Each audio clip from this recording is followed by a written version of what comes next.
Bonsoir et bienvenue au journal télévisé de la 3e chaîne, je suis Émilie Granger et aujourd'hui nous sommes le 17 juin, mardi, bonjour. L'article de CNN intitulé « Israël-Iran Nuclear Bomb US Renseignement Years Away, la bombe nucléaire israélo-iranienne, un avenir pour les services de renseignement américains » examine les divergences d'appréciation entre les services de renseignement israéliens et américains concernant les capacités nucléaires de l'Iran. Alors qu'Israël perçoit une menace imminente et a lancé des actions militaires, les services de renseignement américains estiment que l'Iran ne cherche pas activement à se doter d'armes nucléaires et qu'il lui faudra probablement des années pour développer de telles capacités. Cette divergence de perception de la menace a des implications importantes pour la sécurité régionale et les relations internationales. Les actions d'Israël, notamment les frappes aériennes sur les installations nucléaires iraniennes, ont exacerbé les tensions, tandis que la position américaine privilégie un horizon plus long pour le développement potentiel du nucléaire iranien. La situation reste fluide, les développements en cours et les points de vue divergents façonnant le discours sur les ambitions nucléaires de l'Iran. Aujourd'hui, lors de la conférence de presse nationale, les 4 intervenants, dont l'américaniste Matthew Davidson, Alain Bazalgette, Maurice Salvatore et l'actuel Premier ministre de Robloxia, Roger Hutchinson, présenteront une déclaration de presse représentative sur les capacités de l'Irak et la prise de contrôle israélienne de la région iranienne par le dictateur israélien. Ce sujet sera abordé dans un reportage vidéo.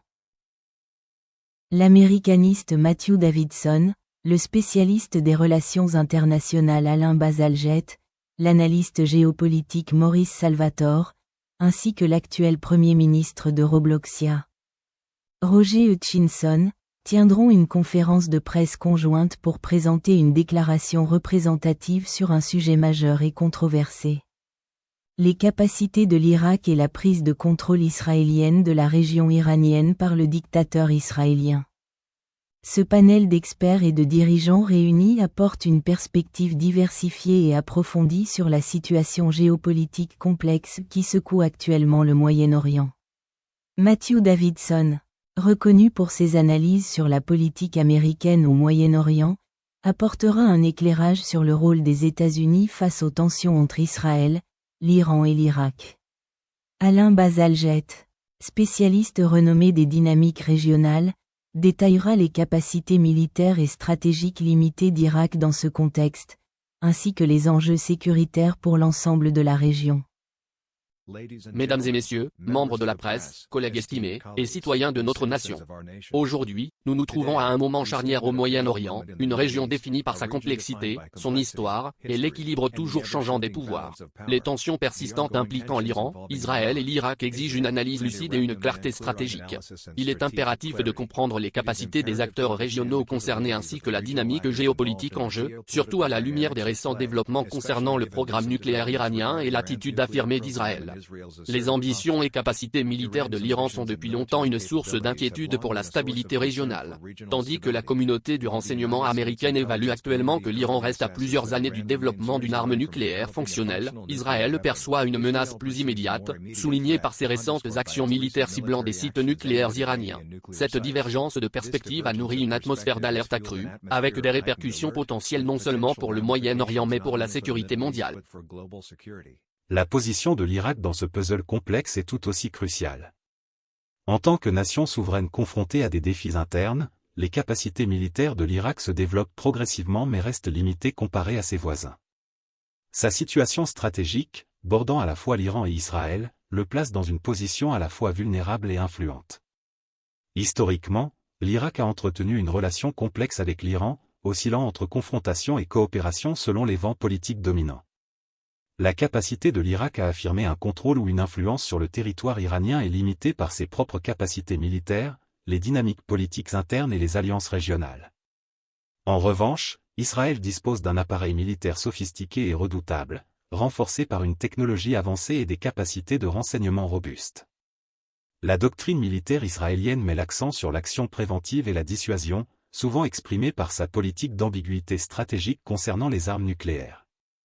La direction en Israël, parfois qualifiée d'autoritaire dans sa manière de prendre des décisions, a montré sa volonté d'engager des actions militaires unilatérales pour défendre les intérêts nationaux.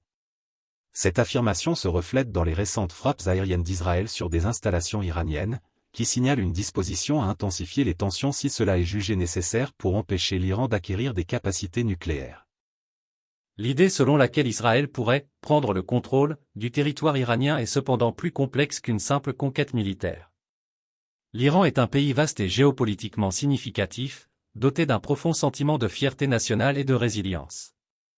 Toute tentative d'occupation directe provoquerait une opposition régionale et internationale massive, aux conséquences imprévisibles.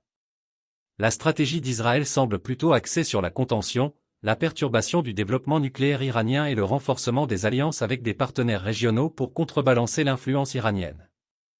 Le style de leadership en Israël a joué un rôle critique dans la définition de cette approche. Le gouvernement actuel, dont la consolidation du pouvoir a parfois été qualifiée de dictature, exerce un contrôle centralisé sur les décisions de sécurité et de politique étrangère. Ce modèle de prise de décision centralisée permet une action rapide mais soulève également des inquiétudes quant à la responsabilité et au risque d'escalade du conflit en l'absence de canaux diplomatiques suffisants. En résumé, bien que les capacités et la position politique de l'Irak limitent son rôle dans une confrontation directe avec l'Iran ou dans la modification du statu quo territorial, la force militaire d'Israël et son leadership affirmé en font un acteur clé dans la lutte en cours autour des ambitions nucléaires iraniennes. L'avenir de la région dépend d'une diplomatie prudente, d'une coopération renforcée en matière de renseignement, et de la volonté de rechercher des solutions pacifiques parallèlement à la dissuasion stratégique. Alors que nous avançons, il est de notre responsabilité de suivre ces développements avec vigilance, de soutenir les efforts internationaux visant à prévenir la prolifération nucléaire, et d'encourager un dialogue destiné à une stabilité durable au Moyen-Orient. Je vous remercie. Maurice Salvatore, analyste en géopolitique, mettra en lumière les ambitions israéliennes sous la gouvernance d'un leadership qualifié de dictatorial par certains observateurs.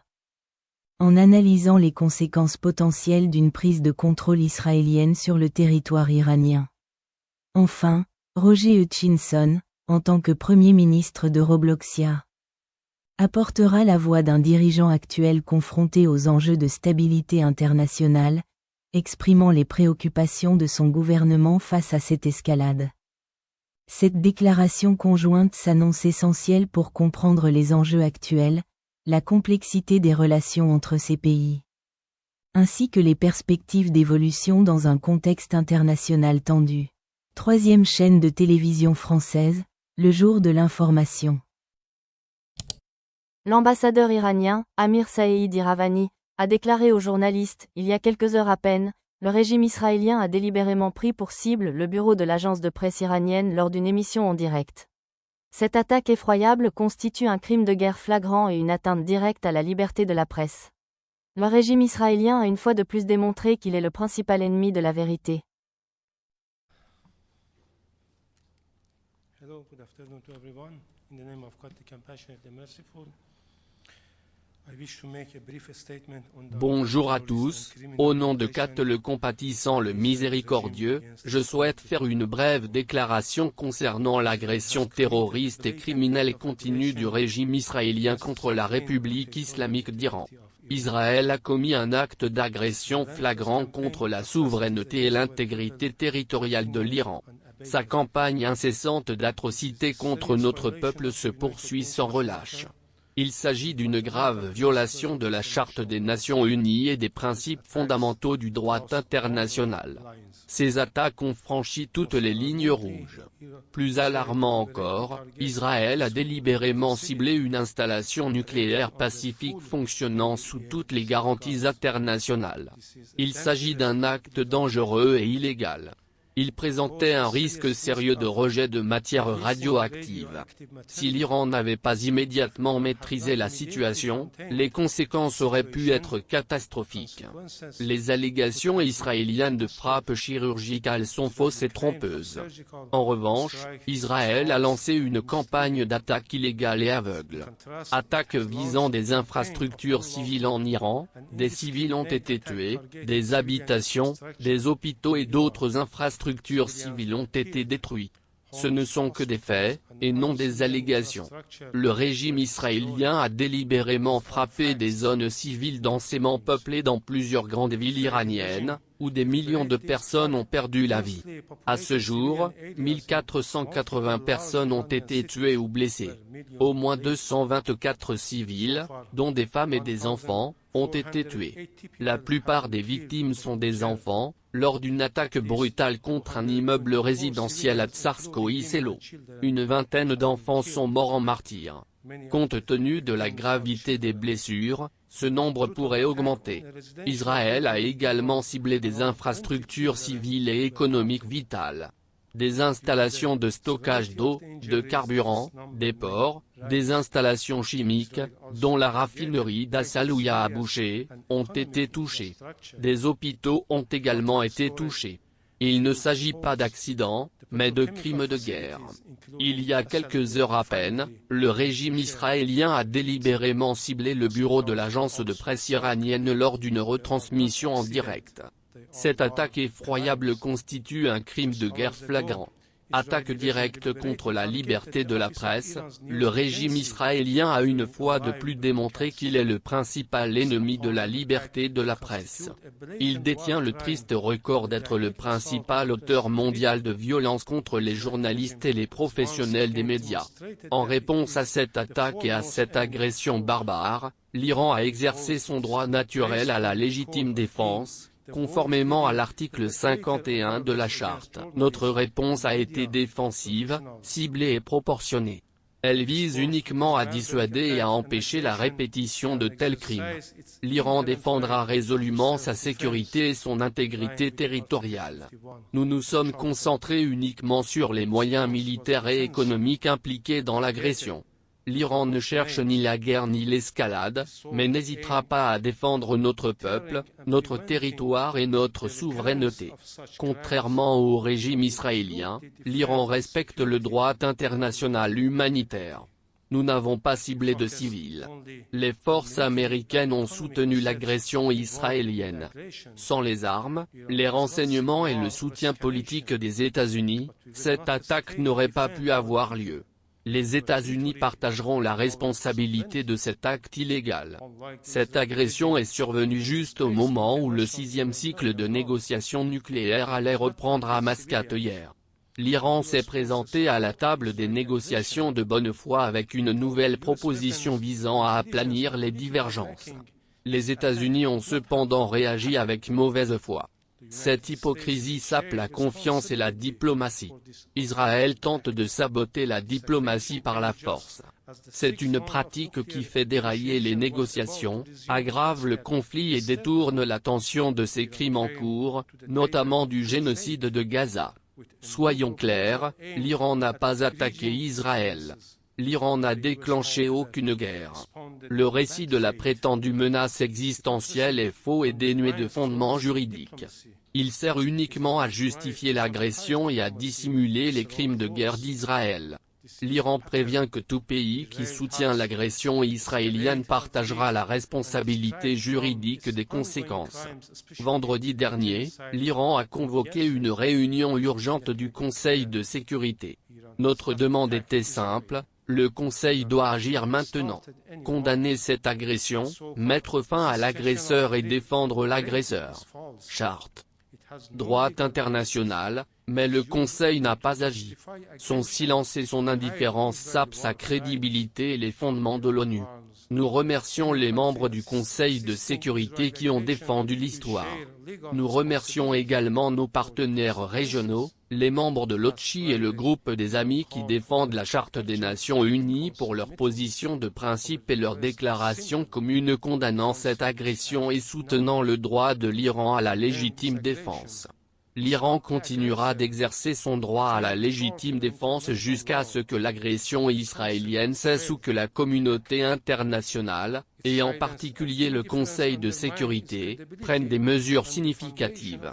Nous avons adressé aujourd'hui une nouvelle lettre au secrétaire général et au Conseil, réitérant notre demande urgente. Nous appelons le Conseil de sécurité à condamner cet acte d'agression, à tenir l'agresseur et ses complices responsables et à prendre des mesures urgentes pour empêcher toute nouvelle agression. Cette action ne fera qu'enhardir l'agresseur et affaiblir l'état de droit. Cela porte atteinte à la crédibilité de ce Conseil. N'oublions pas qu'Israël est le seul régime de notre région à posséder l'arme nucléaire. Il a refusé de rejoindre le TMP ou de placer ses installations sous le contrôle de l'Est. Il a attaqué la quasi-totalité de ses voisins et continue de commettre des atrocités à Gaza sans conséquence. L'Iran continuera d'agir dans le cadre du droit international. Nous nous défendrons légalement et proportionnellement. Cependant, la responsabilité première du Conseil est de maintenir la paix et la sécurité internationale. Le Conseil doit agir maintenant pour empêcher l'agresseur génocidaire de commettre de nouvelles atrocités contre notre peuple. Je vous remercie de votre attention. Let us not forget Israel is the only regime in our region with nuclear weapons. It refused to join the NPT or place its facilities under the IEA safeguard. It has attacked almost all of its neighbors and continues to commit atrocities in Gaza without consequences. Iran will continue to act within the framework of international law. We will defend ourselves lawfully and proportionately, but it is primary responsibility of the Council to maintain international peace and security. The Council must act now to stop the genocidal aggressor from committing further atrocities against our people. I thank you for your attention. Thank you.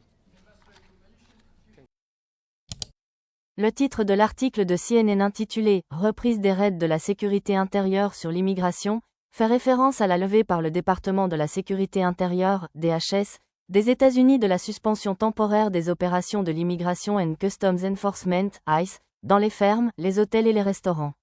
Cette décision fait suite à des inquiétudes initiales concernant la pénurie de main-d'œuvre dans les secteurs dépendants des travailleurs sans papier. Cette pause a été de courte durée, car la pression de la Maison-Blanche, notamment celle de son conseiller principal Stephen Miller, a conduit à la reprise de ces opérations. L'administration Trump vise à augmenter les expulsions, fixant un objectif de 3000 arrestations par jour. La secrétaire à la sécurité intérieure, Christine Noem, a souligné l'importance des raids sur les lieux de travail dans la campagne d'expulsion massive de l'administration, les qualifiant d'essentiels aux priorités nationales. La reprise de ces raids a déclenché d'importantes manifestations, notamment à Los Angeles, où les manifestations ont dégénéré en émeutes après des affrontements entre manifestants et forces de l'ordre.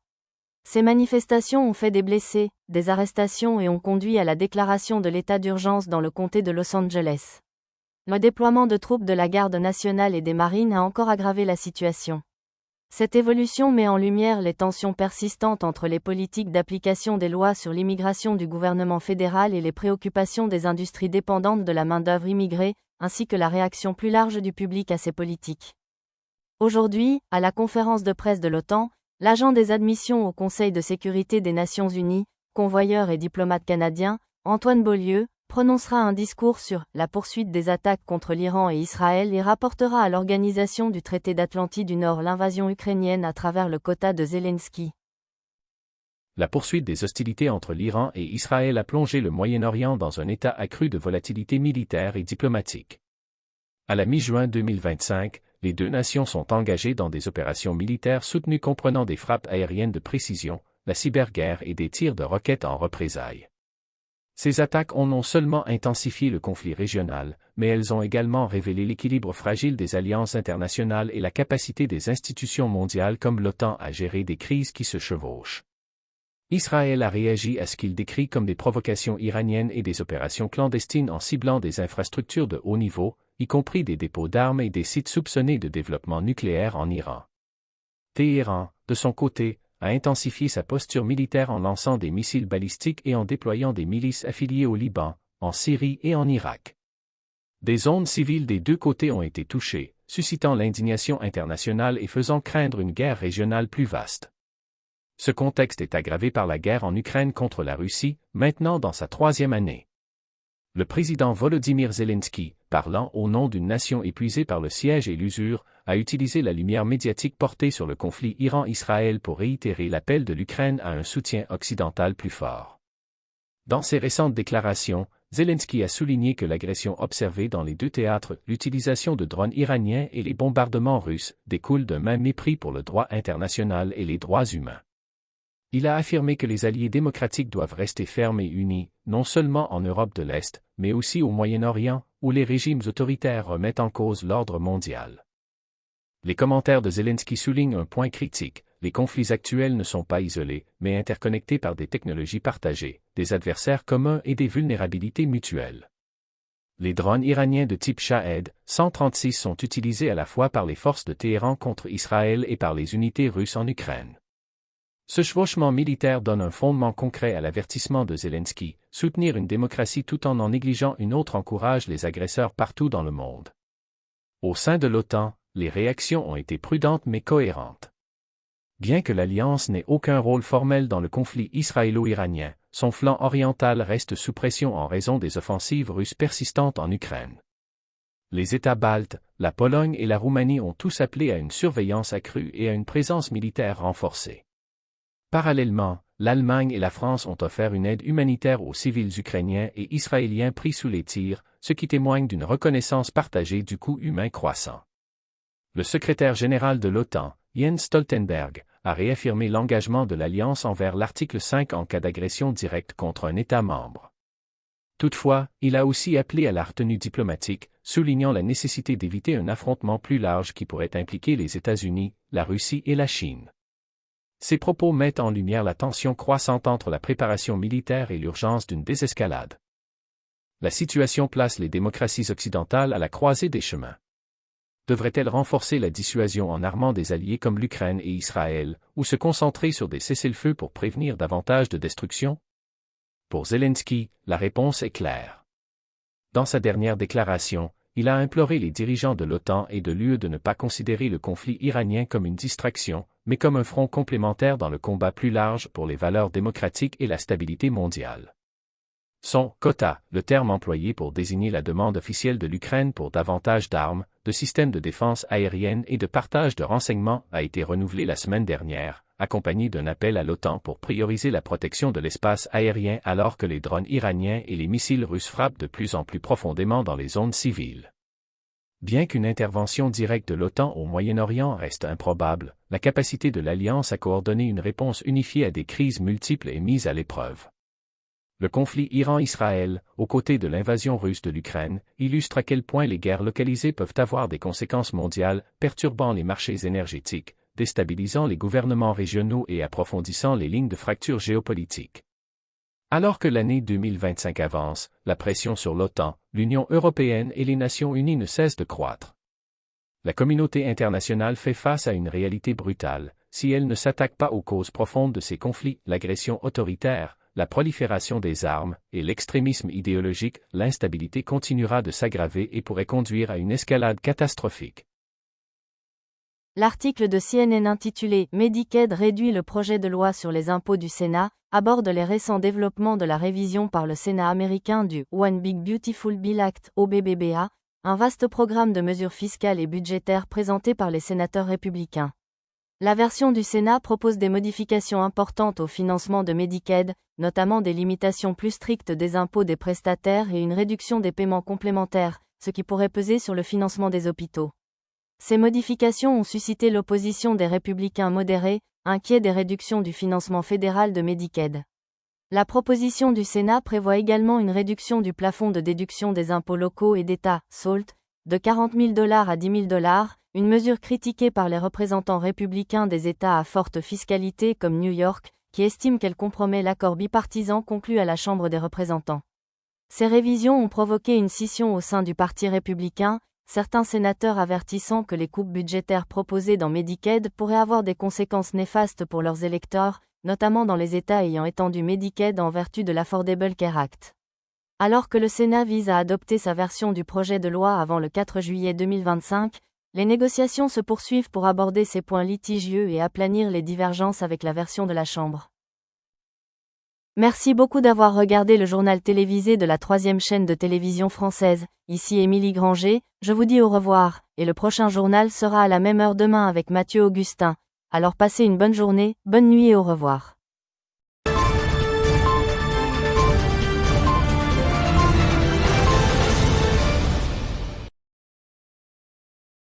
Le sponsor de l'exposition est MC Donald France. Le sponsor de l'exposition Service de nettoyage Monsieur Propre.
Découvrez notre tout nouveau Mac Baguette. Uniquement disponible en France.